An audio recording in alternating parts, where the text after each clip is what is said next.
संघ की नजर में शाह पहले ही बहुत स्वतंत्र हो चुके हैं। उनकी राजनीतिक आक्रामकता और सत्ता की भूख अब संघ के अनुशासन को चुनौती देती नजर आ रही है।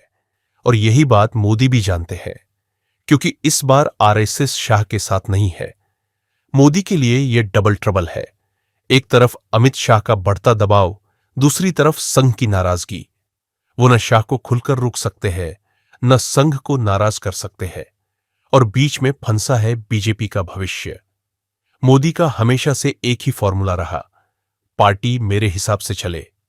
लेकिन अब वही पार्टी अमित शाह के नियंत्रण में आने की कोशिश कर रही है। दिल्ली की गलियों में इन दिनों एक सवाल जोर पकड़ रहा है। अमित शाह को लेकर नरेंद्र मोदी और आरएसएस की सोच आखिर अलग क्यों हो गई है? क्या ये वही अमित शाह है जिन्हें मोदी अपनी राजनीतिक छाया कहा करते थे, जो हर मुश्किल वक्त में मोदी के साथ खड़े रहे, राजनीति से लेकर सियासी गणित तक सब संभाला, लेकिन आज वही अमित शाह मोदी और आरएसएस के लिए एक बड़ा सिरदर्द बन चुके हैं। बीते कुछ हफ्तों में मोदी शाह के बीच तालमेल में आई दूरी अब किसी से छिपी नहीं है। अमित शाह का अलग थलग दिखाना, पार्टी के भीतर उनकी बढ़ती नाराजगी और आरएसएस पर मोदी का दबाव, इन सब ने मिलकर बीजेपी के भीतर एक नई खामोश लड़ाई की शुरुआत कर दी है। आरएसएस का मानना है कि पार्टी का चेहरा नरेंद्र मोदी ही रहना चाहिए, क्योंकि मोदी आज भी ब्रांड है, इमोशन है और जनता से जुड़ाव का सबसे बड़ा मजबूत प्रतीक है। अमित शाह, जिनकी ताकत संगठन और राजनीति में मानी जाती है, अब धीरे धीरे पार्टी के संशय के केंद्र बन गए हैं। सूत्रों के मुताबिक आरएसएस नेतृत्व इस बात से नाखुश है कि शाह ने कई मौकों पर गडकरी जैसे पुराने और लोकप्रिय चेहरों को पीछे करने की कोशिश की है। शाह का ये स्टाइल आरएसएस की संघीय संस्कृति के खिलाफ माना जा रहा है, जहां हर निर्णय सामूहिकता पर आधारित होता है, न कि केंद्रीकृत शक्ति पर। दिलचस्प ये है कि नरेंद्र मोदी खुद अब शाह से थोड़ी दूरी बनाए हुए हैं। वो जानते हैं कि अमित शाह की राजनीति समझ और संपर्क क्षमता इतनी गहरी है कि उन्हें नजरअंदाज करना आसान नहीं। लेकिन मौजूदा दौर में जब आरएसएस मोदी पर अपनी संघीय नीतियों को लागू करने का दबाव बढ़ा रहा है, तब शाह का होना मोदी के लिए एक राजनीतिक बोझ बनता जा रहा है। अंदर खाने की चर्चाएं तो ये भी कहती हैं कि अमित शाह अब अपने लिए अलग सियासी रास्ता बनाने में जुटे हैं। वो ना तो मोदी की तरह जनप्रिय हैं, ना ही संघ के पसंदीदा, लेकिन उनकी पकड़ इतनी मजबूत है कि वो किसी भी वक्त गेम पलट सकते हैं। बीजेपी के भीतर भी अब ये धारणा बनती जा रही है कि मोदी और शाह की जोड़ी वैसी नहीं रही जैसी 2014 में थी। आज शाह को लेकर संगठन में डर कम, असहजता ज्यादा। कई नेता जो पहले शाह के करीबी माने जाते थे, अब दूरी बना रहे हैं, ताकि आने वाले समय में किसी भी बदलाव का असर उन पर ना पड़े। आरएसएस की राजनीति अब साफ है। उन्हें ऐसा चेहरा चाहिए जो न सिर्फ पार्टी को चला सके, बल्कि संघ की विचारधारा के अनुरूप फैसले भी ले सके। मोदी इस लिहाज से उनके लिए अभी भी ज्यादा उपयुक्त है। शाह के राजनीतिक स्वार्थ की छवि आरएसएस को नागवार गुजर रही है। दिल्ली में हाल ही में हुई बैठकों में भी यह बात सामने आई है कि शाह अब कई अहम निर्णयों से बाहर रखे जा रहे हैं, उनकी भूमिका सीमित की जा रही है और नए नेताओं को उभारने की कोशिश शुरू हो गई है। ये सब संकेत बीजेपी के शीर्ष नेतृत्व से अब सत्ता की खामोश लड़ाई शुरू हो चुकी है। अब सबसे बड़ा सवाल ये है कि क्या अमित शाह, जो कभी मोदी की सबसे बड़ी ताकत थे, अब उनकी सबसे बड़ी चुनौती बन रहे हैं? और क्या आरएसएस अतः मोदी को बनाए रखने और शाह को किनारे कर देना आने वाले कुछ महीनों इस मोदी शाह युग की सबसे बड़ी परीक्षा साबित होने वाले हैं? दिल्ली की गलियों में इस वक्त सबसे ज्यादा चर्चा अगर किसी नाम की है तो वो है अमित शाह। हाँ, वही अमित शाह जो इस वक्त देश के गृह मंत्री है और जिन्हें चाणक्य कहा जाता है। लेकिन इस बार शाह का दांव थोड़ा ज्यादा बड़ा है। खबर यह है कि शाह खुद बीजेपी के राष्ट्रीय अध्यक्ष बनना चाहते हैं, और वो भी अपने गृह मंत्रालय के साथ। यानी एक कुर्सी से मन नहीं भरा तो अब पार्टी की कमान भी अपने हाथ में लेने की ठान ली है। लेकिन कहानी इतनी आसान नहीं है। जेपी नड्डा का कार्यकाल अब खत्म होने जा रहा है और आगे उन्हें बढ़ाने का कोई मूड न मोदी का है न संघ का। अब दिक्कत यह है कि पार्टी में कोई भी नाम ऐसा नहीं है जो सबको मंजूर हो। भूपेंद्र यादव और धर्मेंद्र प्रधान के नाम तो चर्चा में आए, लेकिन इन दोनों को न शाह का आशीर्वाद मिला न मोदी की पूरी सहमति, और आरएसएस भी इन दोनों को कमजोर नेतृत्व के तौर पर देखता है। अब सोचिए, ऐसे वक्त में शाह खुद मैदान में उतर आए हैं। बीजेपी का अध्यक्ष पद अगर गृह मंत्री के पास चला गया तो देश के भीतर और बाहर दोनों जगह एक नया राजनीतिक मैसेज जाएगा। शाह अब प्रधानमंत्री पद की ओर बढ़ रहे हैं और यही डर मोदी कैंप को सबसे ज्यादा सता रहा है, क्योंकि बीजेपी अध्यक्ष का मतलब है संगठन, टिकट, रणनीति और प्रचार की पूरी मशीनरी पर नियंत्रण। आरएसएस भी इस चाल से खुश नहीं है। नागपुर से जो संकेत मिल रहे हैं वो साफ बताते हैं कि 2 पद एक व्यक्ति का फॉर्मूला संघ कभी स्वीकार नहीं करेगा। संघ की नजर में शाह पहले ही बहुत स्वतंत्र हो चुके हैं।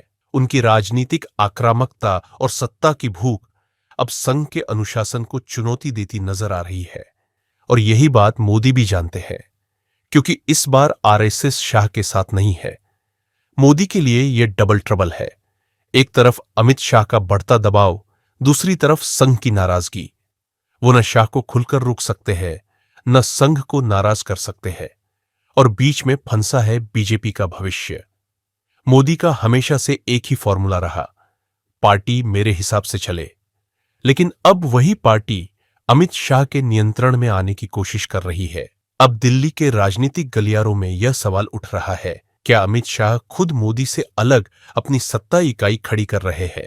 बीजेपी के पुराने नेताओं में भी बेचैनी है। गडकरी, वसुंधरा राजे, शिवराज सिंह चौहान और यहां तक कि राजनाथ सिंह, ये सब चुपचाप शाह की बढ़ती ताकत पर नजर रखे हुए हैं। ये लोग नहीं चाहते कि शाह और मजबूत हों, वरना पार्टी में आंतरिक लोकतंत्र की आखिरी सांस भी खत्म हो जाएगी। और देखिए, किस्मत का खेल, मोदी भी चाहे तो अब अपने लाडलों को आगे नहीं बढ़ा सकते। जो नाम कभी मोदी कैंप के संगठन चेहरे माने जाते थे, अब वही संघ की रजामंदी के बिना आगे नहीं बढ़ सकते।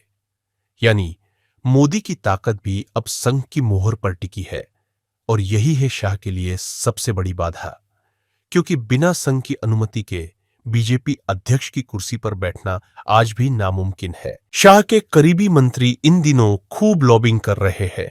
कोई मीडिया के जरिए माहौल बना रहा है, कोई पार्टी दफ्तर में मीटिंगें बढ़ा रहा है, लेकिन नतीजा उल्टा पड़ रहा है। पार्टी के वरिष्ठ नेताओं को लग रहा है कि शाह अब संगठन को पर्सनल कंपनी की तरह चलाना चाहते हैं और यही डर हर पुराने नेता के दिमाग में घूम रहा है। अगर शाह अध्यक्ष बने तो हमारी छुट्टी पक्की। दिलचस्प बात यह है कि इस पूरे खेल में मोदी और शाह की केमिस्ट्री अब एलोपैथिक नहीं, होम्योपैथिक होती जा रही है। असर बहुत धीरे लेकिन गहरा। मोदी अब पब्लिकली शाह को कम एम्पावर दिखाते हैं और शाह हर मंच पर मोदी को नेता कहकर अपने लिए जगह बनाते हैं। पर अंदर की कहानी कुछ और है। दोनों एक दूसरे के कदमों के नीचे जमीन तलाश रहे हैं। तो दिल्ली की सियासी हवा कहती है, अब मिशन 2025 बीजेपी के भीतर ही शुरू हो चुका है। शाह चाहते हैं कि पार्टी उनके हाथ में हो ताकि 2029 की तैयारियां बिना रुकावट चल सके। मोदी चाहते हैं कि शाह थोड़ा रुके ताकि संघ नाराज न हो और संघ चाहता है कि दोनों थोड़ा झुके। लेकिन तीनों के झुकने की जगह अब बची नहीं है, क्योंकि कुर्सी सिर्फ एक है और उसे हथियाने की जंग अब पूरी तरह शुरू हो चुकी है। दिल्ली की गलियों में इस वक्त सबसे ज्यादा चर्चा अगर किसी नाम की है तो वो है अमित शाह। हां, वही अमित शाह जो इस वक्त देश के गृह मंत्री है और जिन्हें चाणक्य कहा जाता है। लेकिन इस बार शाह का दांव थोड़ा ज्यादा बड़ा है। खबर यह है कि शाह खुद बीजेपी के राष्ट्रीय अध्यक्ष बनना चाहते हैं और वो भी अपने गृह मंत्रालय के साथ। यानी एक कुर्सी से मन नहीं भरा तो अब पार्टी की कमान भी अपने हाथ में लेने की ठान ली है। लेकिन कहानी इतनी आसान नहीं है। जेपी नड्डा का कार्यकाल अब खत्म होने जा रहा है और आगे उन्हें बढ़ाने का कोई मूड न मोदी का है न संघ का। अब दिक्कत यह है कि पार्टी में कोई भी नाम ऐसा नहीं है जो सबको मंजूर हो। भूपेंद्र यादव और धर्मेंद्र प्रधान के नाम तो चर्चा में आए, लेकिन इन दोनों को न शाह का आशीर्वाद मिला न मोदी की पूरी सहमति, और आरएसएस भी इन दोनों को कमजोर नेतृत्व के तौर पर देखता है। अब सोचिए, ऐसे वक्त में शाह खुद मैदान में उतर आए हैं।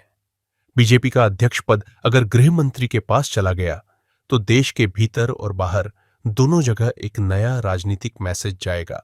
शाह अब प्रधानमंत्री पद की ओर बढ़ रहे हैं और यही डर मोदी कैंप को सबसे ज्यादा सता रहा है, क्योंकि बीजेपी अध्यक्ष का मतलब है संगठन, टिकट, रणनीति और प्रचार की पूरी मशीनरी पर नियंत्रण। आरएसएस भी इस चाल से खुश नहीं है। नागपुर से जो संकेत मिल रहे हैं वो साफ बताते हैं कि 2 पद एक व्यक्ति का फॉर्मूला संघ कभी स्वीकार नहीं करेगा। संघ की नजर में शाह पहले ही बहुत स्वतंत्र हो चुके हैं। उनकी राजनीतिक आक्रामकता और सत्ता की भूख अब संघ के अनुशासन को चुनौती देती नजर आ रही है, और यही बात मोदी भी जानते हैं, क्योंकि इस बार आरएसएस शाह के साथ नहीं है। मोदी के लिए यह डबल ट्रबल है। एक तरफ अमित शाह का बढ़ता दबाव, दूसरी तरफ संघ की नाराजगी। वो न शाह को खुलकर रोक सकते हैं, न संघ को नाराज कर सकते हैं, और बीच में फंसा है बीजेपी का भविष्य। मोदी का हमेशा से एक ही फॉर्मूला रहा, पार्टी मेरे हिसाब से चले। लेकिन अब वही पार्टी अमित शाह के नियंत्रण में आने की कोशिश कर रही है। अब दिल्ली के राजनीतिक गलियारों में यह सवाल उठ रहा है, क्या अमित शाह खुद मोदी से अलग अपनी सत्ता इकाई खड़ी कर रहे हैं? बीजेपी के पुराने नेताओं में भी बेचैनी है। गडकरी, वसुंधरा राजे, शिवराज सिंह चौहान और यहां तक कि राजनाथ सिंह, ये सब चुपचाप शाह की बढ़ती ताकत पर नजर रखे हुए हैं। ये लोग नहीं चाहते कि शाह और मजबूत हों, वरना पार्टी में आंतरिक लोकतंत्र की आखिरी सांस भी खत्म हो जाएगी।